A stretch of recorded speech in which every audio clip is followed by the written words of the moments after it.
Hi, I'm Holly Pike. If you'd like a trial of the Generation software that I use for digitizing, please visit trygenerations.com. This video is a recording of a live video I did for my previous students. You may hear references to You Can Digitize or YCD. That's my old website that is now closed. My new website is digitizingschool.com. If you like this video, please give us a thumbs up. This module, putting it all together.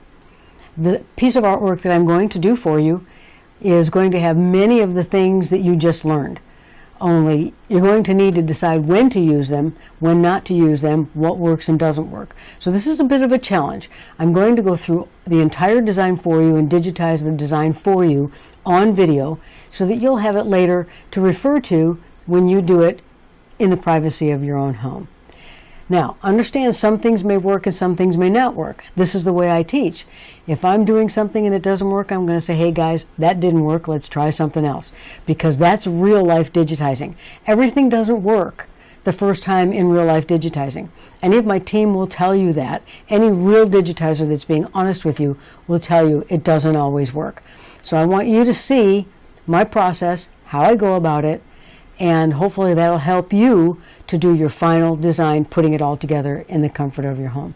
Okay, let's get started. Okay, I have a new document, and just like we've been doing all day, I'm going to insert image, and I'm going to choose this little guy. Image as template, everything's staying the same, and click OK. He's going to be pretty big. This says 148 by 180. I'm going to change the large number down to about, 130. How about that? Down to 130. And then I'm going to hit my tab key and say OK. Now this artwork presents a very interesting challenge, and that's why I chose it, actually. I chose it because you cannot see the white around the bottom of the penguin's face. That presents an interesting challenge, and this happens from time to time with artwork, so you have to kind of, guess and kind of figure some things out. Okay, so let's just go ahead and get started. I'm going to go a moderate speed, not too slow, not too fast, but you can always stop the video and back it up and watch it again and try it when you have this in the comfort of your home. Okay, so I'm going to choose a color, which is white. I'm going to go to, maybe we won't go to 400 for this. Maybe we'll stay at 100 for this one. And I'm going to use my circle tool. Left click, drag, too much, a circle.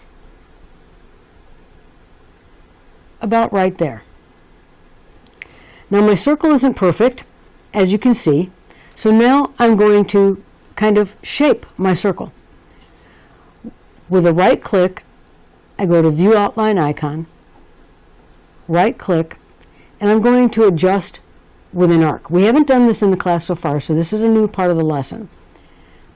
When I get that, I'm going to put a little click there and a little click there. Now notice my line changes blue. I'm just going to drag that out a little bit and let it go. I'm going to do the same thing over here. About there, and drag that out a little bit. Now that's looking a little bit better for the shape of my penguin. I'll do a little more fine-tuning using Edit Outline Mode.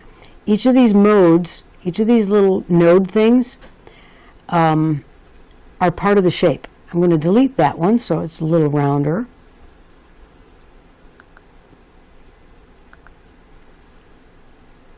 I'm just shaping this to look about the way I want it to look, and that looks pretty good, and I'll generate. Okay, so I have the head. That looks pretty good. We're going to make it a little better, but for now that looks good. I'm going to turn off my 3D mode because I need to be able to see underneath this. Okay, now I'm going to go up to about 200, and that technique that you learned, divide with a curve, that's what we're going to use. I'm going to right click on the white face, view outline icon, right click, divide with a curve. Now, if you hit the F4 on your keyboard, it makes the gray go away so you can see underneath it. F4 on the keyboard.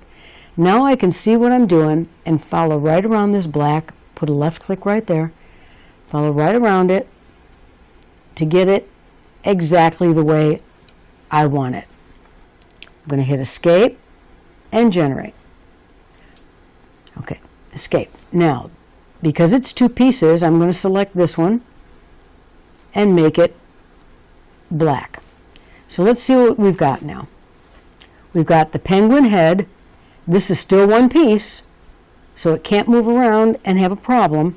And this is going to stitch perfectly. Let's check our stitch angles. Remember what I said about I use my finger right on my screen in the stitch direction angle. Well, that's about the same, isn't it? So let's change this one. Let's change it to that. Okay, so now they're different, and that's all good. Turn off the 3D mode. Okay, let's do the bow at the bottom, because then we're going to do part of the hat. Now remember, you build a design from the back forward. So, I'm going to move this out of the way. You build a design from the back forward. So the head is the furthest back, as far as I'm concerned. And then the next thing that's furthest back is probably this, and then this part of the hat. So we're going to build it that way. I did the head, now I'm going to put this in, and then I'm going to put that part of the hat in. Okay, so we're going to go up here, and this we're going to use satin tool for. And I'm going to use my side by side satin tool because that's the one you're going to be most comfortable with right off. And I'm going to get a goldish color here, like maybe that, and take my side by side. And I'm going to start a little bit into this green because I want it to overlap just a little bit. Without the overlap, we'll get a lot of gaposis. Okay, left click and enter. Start on the other side. And I'm using satin because it just looks like it should be satin. You know, it's a column. Now I'm going to just put my stitch angles in and gradually curve that satin stitch around so that it's nice and smooth. And hit enter. Okay, beautiful. Beautiful, exactly how I expected it to turn out.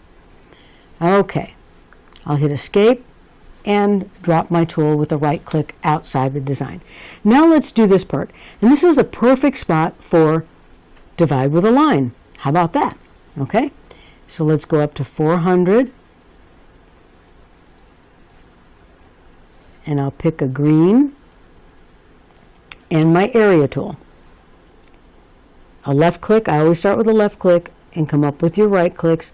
Now see how this is overlapping? That's perfect. We want it to overlap, otherwise you're going to get gaposis. We don't need gaposis when we're digitizing. Gaposis is a bad thing. And notice I'm going to come down into the red a bit with my curves because I want to have a bit of an overlap. Same thing here. And since I always work at 400, I know that that's going to be about a millimeter or maybe a little more, and it can be adjusted later. We can deal with that later. A double click gets us that part of the green. Okay? It's just that simple. It's everything you've been doing all day long. Nothing fancy here. It's everything you've been doing. Okay. Now I'm going to select my hat, view outline icon, right click, divide with a line. If I hit the F4 on my keyboard, I can see now where I'm going to divide. So I'm going to go here, and here, and here, and here. I'm just going to put all my lines in.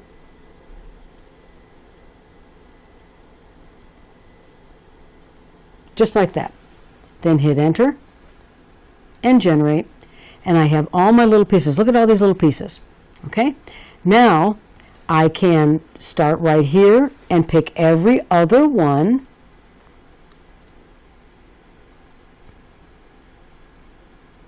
And change the color. Let's make it that color. Okay, that didn't work. Let's go back.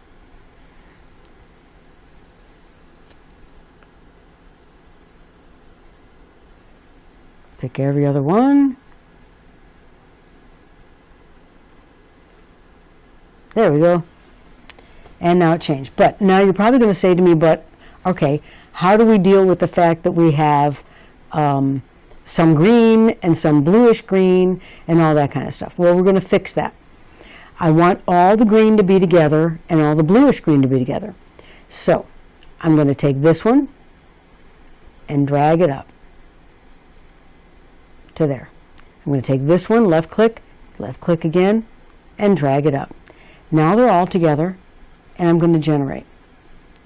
Make sure you right click outside your design and generate. It's going to put the travel stitches in for you. If you see this right here, this is a travel stitch, so it's going to stitch this and then travel over to here and travel over to here and travel to here and travel to there. But notice these don't have travel stitches. The reason it puts your travel stitches in is because they're going to be hidden underneath the darker color. So keep in mind when you do this, you want your travel stitches to process underneath your darker color or you will see them. Okay? Now we've got that. Okay, let's now think about the reds. Turn off our 3D view. We just ended over here somewhere. We can rearrange those so that they make sense. And let's put our red circle in. I'm keeping this simple. I'm not doing any kind of fringe or anything fancy. We're keeping this simple. Take my circle tool, left click, drag a circle.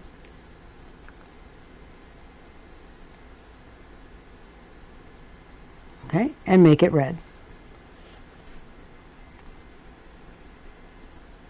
Now we'll put the hat in.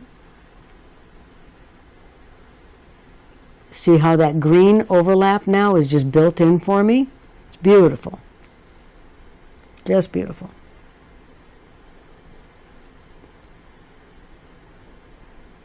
Now I'm going to have a little problem because you see how much black there is here? That's too much. That's too much. So this is a perfect opportunity for create a void. Okay.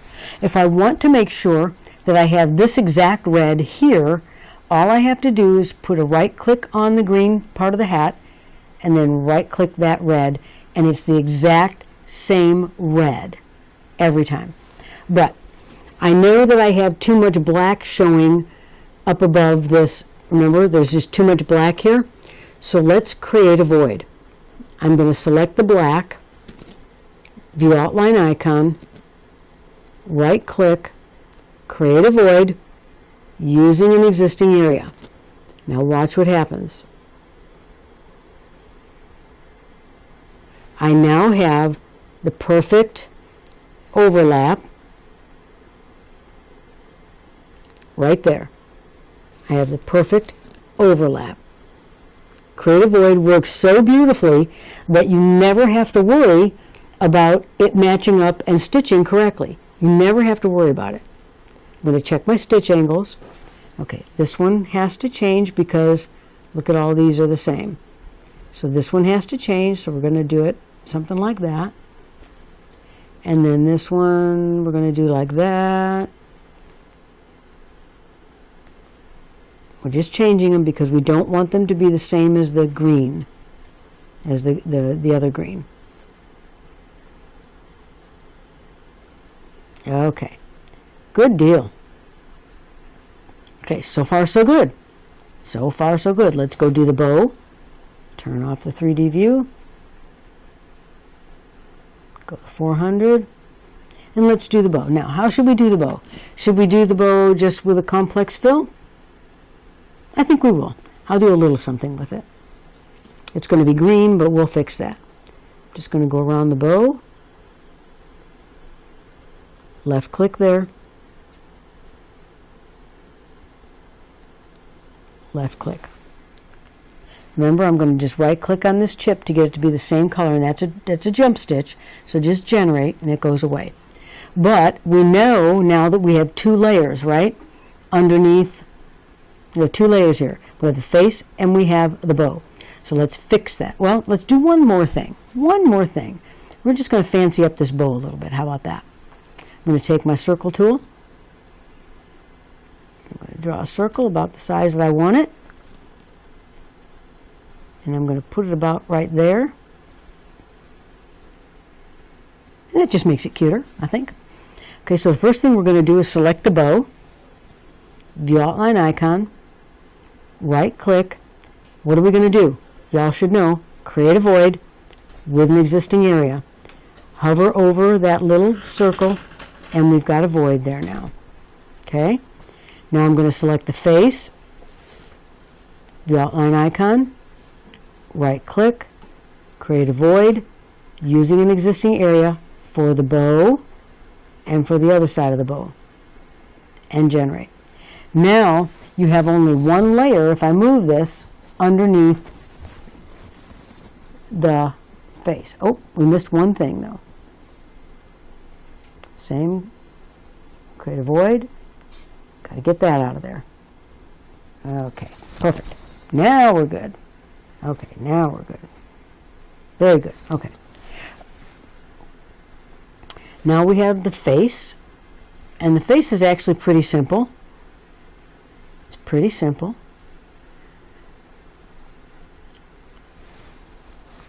I'm going to make a circle.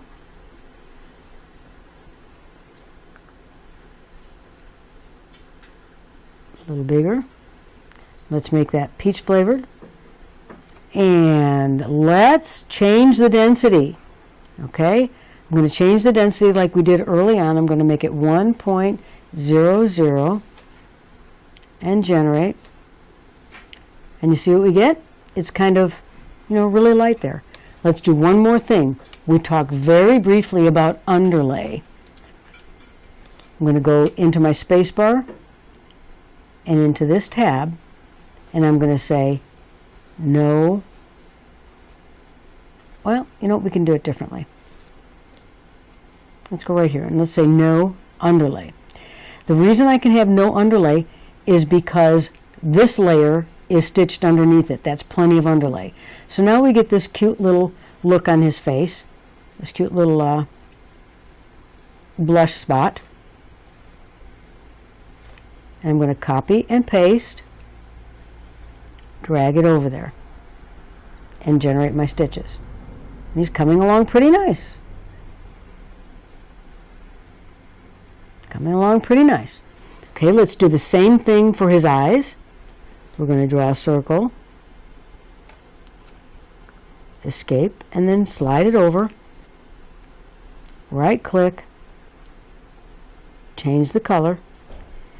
And I'm going to make his eyes into a satin stitch because I want him to lift up a little bit. So to do that, we're going to right click and then go right here and say satin stitch.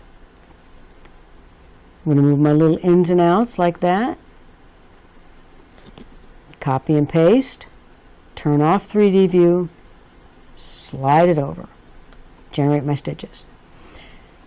Now generally it's okay to have your satin stitches on top of a stitched background. It's generally okay to do that, but you'll want to stitch it and make sure. And if you don't like how it looks, then you want to change it. I'm just trying to change my stitch angle so it looks the way I want it to. Okay, that's better. No, not really. Oh, see what happens when you change your stitch angle? Some weird stuff can happen. Okay, let's do the nose. Now the nose, I think, the beak, I think is the toughest part here.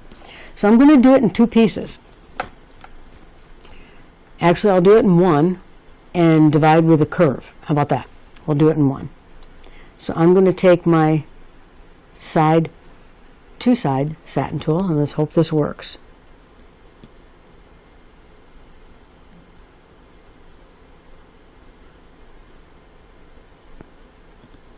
I don't know if this will work.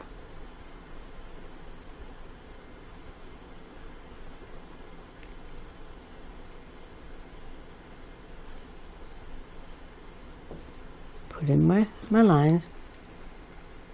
Okay, so it worked okay. But you see that? That's pretty ugly. That's pretty darn ugly. So let's put his beak in that color. And now let's just divide this with a curve so it's 2 pieces to the beak. It's already selected with a right click, view outline icon, right click, divide with a curve.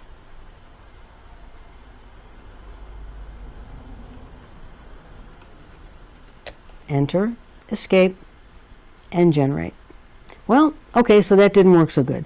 So we know that divide with a curve, or the side by side satin tool doesn't like to be divided with a curve. Okay, cool.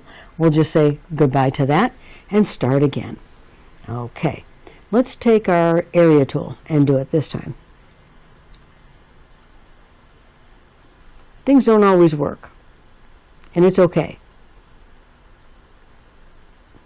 Sometimes we try things that we think may work and they don't, and then, it's kind of a mess, so no big deal. Okay, now we are going to divide with a curve on this one because I don't like just that block of stitches.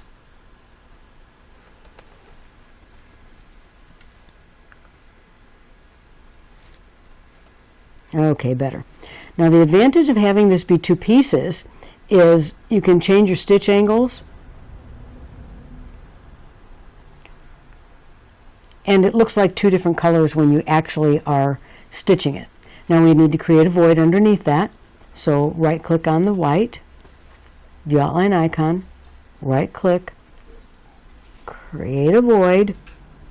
There's 1, there's 2, generate, and you're good to go. Sometimes we need to adjust stitches after we create voids in them, but that's okay. It's not a big deal. All right, that's looking pretty good. Okay, let's put this in the size of the screen. Now here's my artwork, and here's the design. Now this is perfectly acceptable as a design. There's nothing wrong with this, even though it was done very simply with very simple tools. I used area tool, satin tool, divide with a curve, and divide with a line. That's all I used for this. That's it. Very simple. Okay, I'm going to delete my artwork because I no longer need it.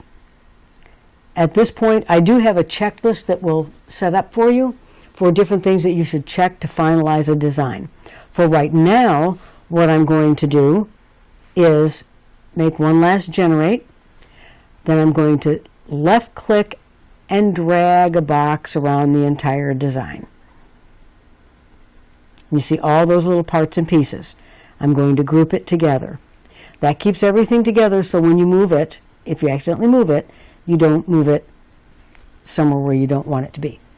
The last thing I want to cover with you is how to save a design and send it out for stitching, because you're going to want to stitch this. So you're going to come up here to File, Save As. It'll open to your computer. Navigate to wherever you want it. I'm putting this one on my desktop. And I'm naming it Penguin, and notice it's a .gen. That gen file can only be used by Generations. It can't be used by anything else for any other purpose. Keep your gen files. It's proof of copyright if you're doing professional work. Click OK. Now I'm going to export it as a stitch file. The gen file is not a stitch file. You might have a Baby Lock or Brother machine that uses PES. You might have a Viking machine that uses HUS or VIP. You might have something that uses DST. Who knows what you have? But you have to export it to a version that you can stitch. So this is the orange sewing machine. I'm going to click on that. And right here in this drop-down menu, you can choose many different file formats. I'm going to choose PES because I have a Baby Lock machine. Type in the name it the same as your other one, only I don't want it to save in the middle of my stuff here. So I'm going to save it to my desktop. Now it's saved. It's all done. It's good to go. But you might want to do one more thing, and that is to print a worksheet so that you know what the color charts are.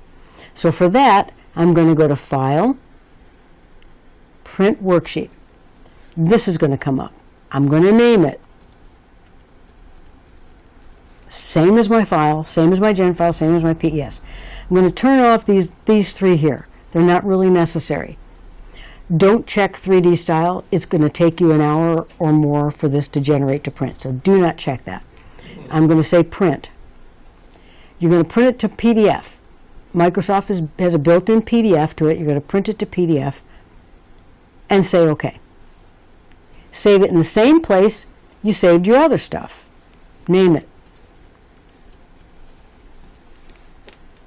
Okay? And it saves your PDF. Now, if I go to my desktop, you're going to see in my desktop my gen file, my PDF file, and my PES file. Let's look at the PDF file. This is your stitch instructions. It's telling you your first color is white, then black, then yellow, then green, then greenish blue, then red, then green, then flesh, then black, then it's telling you what your stitching order is. And you can print this, and it shows down here exactly what it's going to print in the order it's going to print it, or stitch it rather. Okay? That's what that looks like. You can take this to your sewing machine and stitch it along with your PDF file. I know I went kind of a moderate speed for you. It's okay. You can stop the recording while you're watching it and do it, and then start it, and then stop it, and then do it, and listen to it as many times as you need to get all the steps. But I wanted to put it all together for you so that you see how things go together when you're digitizing and what to look for when you're digitizing. Y'all can do this. There's no doubt in my mind you can do this. Give it a try, do it, stitch it, post a picture of the stitch out in the forum on Facebook for me. I'd love to see it. Thank you so much for a great day. End of putting it all together module.